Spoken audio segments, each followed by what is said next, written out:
Hello everyone, আসসালামু আলাইকুম। নতুন আরেকটা ব্লগে আপনাদের সবাইকে স্বাগতম। 26শে আগস্ট সোমবার আমরা গিয়েছিলাম হাইদ্রোমানিয়া পার্কে। রোম শহরে এটাও একটা ওয়াটার পার্ক, আর এই সমস্ত ওয়াটার পার্কগুলো একটু দূরে দূরে হয়ে থাকে। তাই তো আমরা ট্যাক্সি নিয়ে নিয়েছি সেখানে যাওয়ার জন্য। সেই দিন রোমের তাপমাত্রাটা কিছুটা কম ছিল, খুব বেশি গরম ছিল না। বাচ্চারা তো খুব বেশি এক্সাইটেড, যদিও প্রথমবারের মতন আমাদের হাইদ্রোমানিয়া এই ওয়াটার পার্কে আসা। পার্সোনাল গাড়ি দিয়ে শ্যান্তশেলি থেকে এই পার্কে আসতে প্রায় সময় লাগে 15 থেকে 20 মিনিটের মতন। আমাদের সামার হলিডে প্রায় শেষের দিকে, স্কুল খুলে যাওয়ার আগে আগে আমরা ওয়াটার পার্কগুলোতে এনজয় করে নিচ্ছি। সামার হলিডের এটাই আমাদের হয়তো লাস্ট হলিডে, তারপর আবারও শুরু হয়ে যাবে আমাদের কর্মব্যস্ততা। বাইরের ভিউটা দেখে বোঝা যাচ্ছে যে এই পার্কটা বিশাল বড়। আমরা এখন ভেতরে প্রবেশ করতে যাচ্ছি। এইবার জেনে নেই বড়দের আর ছোটদের ভেতরে প্রবেশ করার টিকিট কত দাম। বড়দের পার পার্সন লাগে 19 ইউরো, 4 বছর থেকে প্রায় 12 বছর পর্যন্ত বাচ্চাদের লাগে 15 ইউরো। তাছাড়া ফ্যামিলিতে কোনো ডিজেবল পার্সন থাকলে তার জন্য টোটালি ফ্রি। ডিজেবল পার্সনের শান্তপাত্র থাকলেই তারা বলে দেয় তাদের জন্য ফ্রি। যদিও এক এক ওয়াটার পার্কে এক এক রকম নিয়ম কানুন। বড় বা ছোট বাচ্চাদের হাইট মেপেও দেখা যায় পেমেন্ট করার নিয়ম আছে। তাদের কাছে হাইটের ব্যাপারটা কনফিউশন লাগলে তখন তারা হাইট মেপে তারপরে ইনশিওর হয়। তো এই তো আমাদের ভেতরে প্রবেশ করার জন্য 4 জনের টিকিট। আমার আর বাচ্চাদের পাপার লেগেছে 19 ইউরো করে, আর আমার মেয়ে সারার লেগেছে 15 ইউরো। 3 জনের মোট 53 ইউরো লেগেছে। আর আমার ছেলে সাহির বিশেষ চাহিদা সম্পন্ন, ওর জন্য টোটালি ফ্রি। গেটের ভেতরে প্রবেশ করার সাথে সাথেই একটা জায়গা আছে যেখানে কিনা ড্রেস চেঞ্জ করা যায়। কাঠের সুন্দর একটা ব্রিজও রয়েছে, অনেকগুলো লকারও রয়েছে যেখানে কিনা আপনারা ব্যাগ বা প্রয়োজনীয় জিনিসগুলা লক করে রাখতে পারেন। চলে যাচ্ছি ভেতরের দিকে। ভেতরে প্রবেশ করার পরে বুঝতে পারলাম পার্কটা বিশাল বড়। টোটাল পুরোটা ঘুরে দেখাও আসলে সবার পক্ষে পসিবল না। পুরো জায়গায় জায়গায় রয়েছে সারি বেঁধে সিট সাথে আমব্রেলা। এই ওয়াটার পার্কে বেশ কয়েকটা সুইমিং পুল রয়েছে। যাওয়ার পথে সবগুলোই ঘুরে ঘুরে দেখছিলাম। আমরা যেহেতু গেটে প্রবেশ করার সময় বলেই নিয়েছি যে আমরা বাচ্চাদের সুইমিং পুলের কাছাকাছি থাকবো, সেই অনুপাতেই আমাদেরকে 2টো সিট দিয়েছিল। একদম সামনের সারির সিটগুলো ম্যাক্সিমামই দেখা যায় খালি পাওয়া যায় না, কিংবা বুক করে ফেলে। কারো হাত পা কেটে গেলে এখানে নার্সের ব্যবস্থাও রয়েছে। ইনফ্যাক্ট প্রত্যেকটা aqua পার্কে কিংবা ওয়াটার পার্কে এই সমস্ত ব্যবস্থাগুলো থাকে।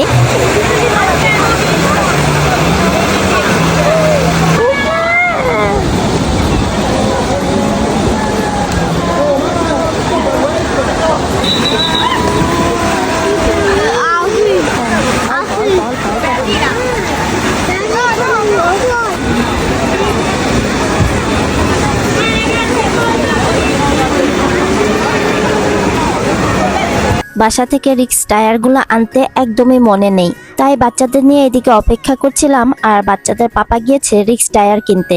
জায়গায় জায়গায় ওদের বিশাল আকারের ম্যাপটা এঁকে দিয়েছে। আর সামনেই দেখতে পেলাম একটা খেজুর গাছ। খেজুরগুলো ধরে রয়েছে গাছের মধ্যে, দেখতে খুবই সুন্দর লাগছিল।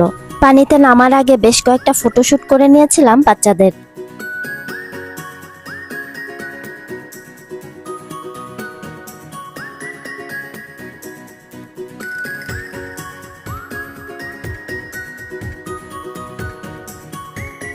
সাহির এখানে টায়ার্ড হয়ে গেছে, তাই ওকে এখানে বসতে দিলাম।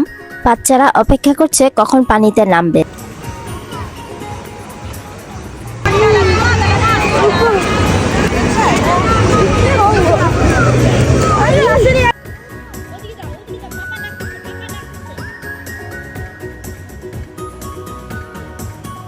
এইবার আমাদের সিট নেওয়ার পালা।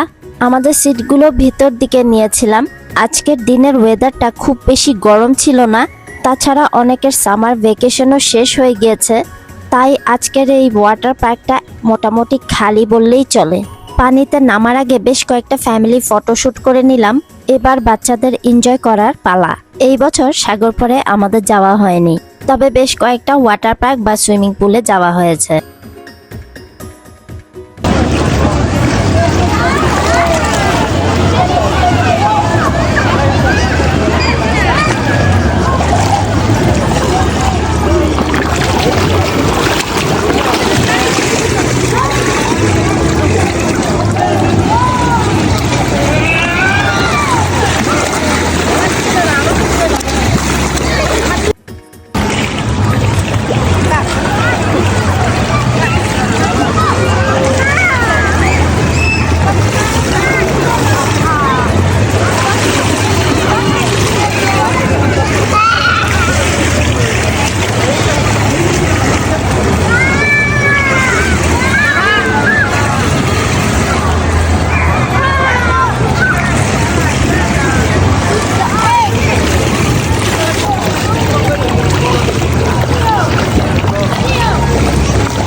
জীবন তুমি অনেক কঠিন, প্রতিদিন চলে বাঁচার লড়াই। থামতে চাইলেও থামতে দেয় না সময়, প্রতিনিয়ত চলতে থাকে প্রয়োজনের বেড়াজাল। আমাদের লাইফে দুঃখ কষ্ট থাকবেই, তার সাথে আমাদের মধ্যে ইমপারফেকশনও থাকবে।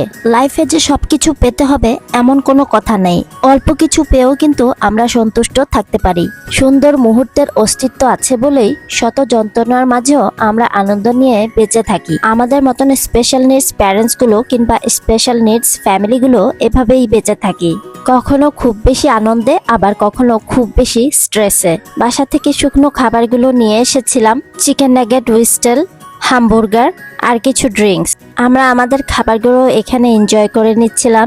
তবে কেউ চাইলে ভেতরে কিন্তু রেস্টুরেন্টও রয়েছে, বাসা থেকে কোনো খাবার না আনলে এখান থেকেও কেউ কিনে খেতে পারে। আমার ছেলে সাহির টায়ার্ড হয়ে গেছে, তাই ও খাওয়া দাওয়া করছে। খাওয়া দাওয়া শেষে আবারও পানিতে নামবো বাচ্চাদের নিয়ে। মোট কথা ওয়াটার পার্কে যতক্ষণ আমরা থাকি বাচ্চারা ততক্ষণই পানিতে থাকতে চায়। জায়গায় জায়গায় যেহেতু সুইমিং পুল রয়েছে, তবে বাচ্চারা বাচ্চাদের সুইমিং পুল ছাড়া অন্য কোনো সুইমিং পুলে যেতে চাচ্ছে না, যার কারণে অন্যান্য সুইমিং পুলগুলা আর দেখতে পারিনি বা এনজয় করতে পারিনি। গ্রানেতা আমার মেয়ের অনেক বেশি পছন্দের, তাই ওয়াটার পার্কে আসলে কিংবা সাগরে গেলে এই গ্রানেতা ওর খাওয়াই লাগবে।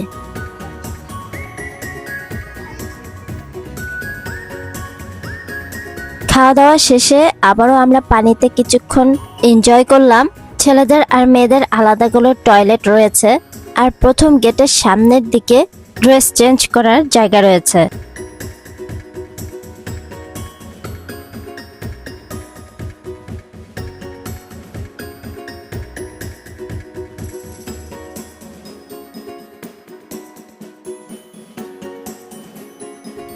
আরো কিছু ফটোশুট করে এখন আমরা অপেক্ষা করছিলাম বাসায় চলে যাওয়ার জন্য। সেই ফাঁকে বাচ্চারা একটু বালি দিয়ে খেলাধুলা করছিল।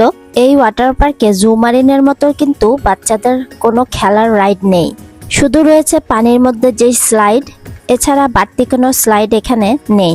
এই দিকটায় দেখতে পেলাম সবাই জড়ো হয়েছে এখানটায় বড় স্লাইডে নামার জন্য। তাছাড়াও দেখতে পেলাম অনেকেই ঘাসের মধ্যে চাদর বিছিয়ে শুয়ে রয়েছে।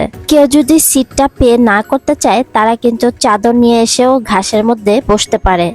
বাচ্চাদের রিক্স টায়ারগুলো এখানে বিক্রি করা হচ্ছে, সাথে টাওয়াল আর প্লাস্টিকের জুতোগুলোও বিক্রি করছে এখানে। তবে প্লাস্টিকের জুতোগুলো বেশ ব্যয়বহুল এখানটায়। যাওয়ার আগে আরো বেশ কয়েকটা ফ্যামিলি ফটো শুট করে নিয়েছিলাম।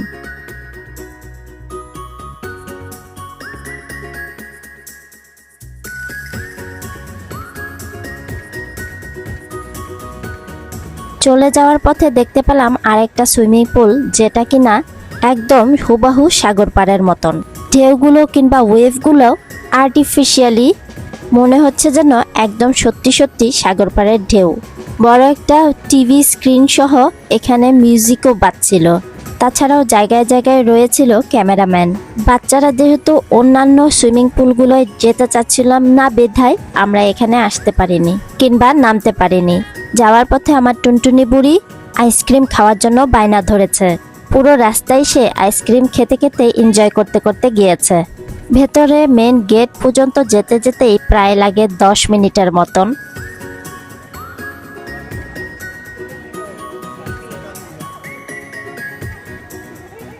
প্রথম দিকে গেটের সামনে আরো কিছু সুন্দর জায়গা ছিল, যেগুলো ঘুরে দেখতে মিস করেছি।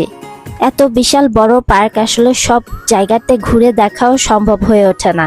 কাঠের এই সুন্দর ব্রিজটা দেখে লোভ সামলাতে পারলাম না, তাই সিঁড়ি বেয়ে উপরের দিকে চলে এসেছি আর উপরের সুন্দর ভিউটা উপভোগ করে নিচ্ছিলাম। সামনের দিকে আরেকটা কাঠের ব্রিজ রয়েছিল, তবে সেখানটায় আর যেতে পারিনি। আলহামদুলিল্লাহ আজকের দিনটা আমরা বেশ এনজয় করলাম। আপনাদের সামার হলিডেটা কেমন কেটেছে অবশ্যই কমেন্টস করে জানাবেন। লাইক, ফলো, শেয়ার, সাবস্ক্রাইব করে আমার পাশেই থাকবেন। আজকের ভিডিওটা কেমন লাগলো অবশ্যই কমেন্টস করে জানাবেন। আর হ্যাঁ, যারা যারা আমার বিজনেস পেজটা এখনো ফলো দেননি, সান্তাস কালেকশন এই বিজনেস পেজটা চেক আউট করতে ভুলবেন না। আজকের ভিডিওটা লম্বা করছি না, সবাই ভালো, সুস্থ, নিরাপদে থাকবেন। আমার ছোট্ট পরিবারটার জন্য দোয়া করবেন। দেখা হবে নেক্সট ব্লগে। টিল দেন, আল্লাহ হাফেজ, আসসালামু আলাইকুম। Thanks for watching.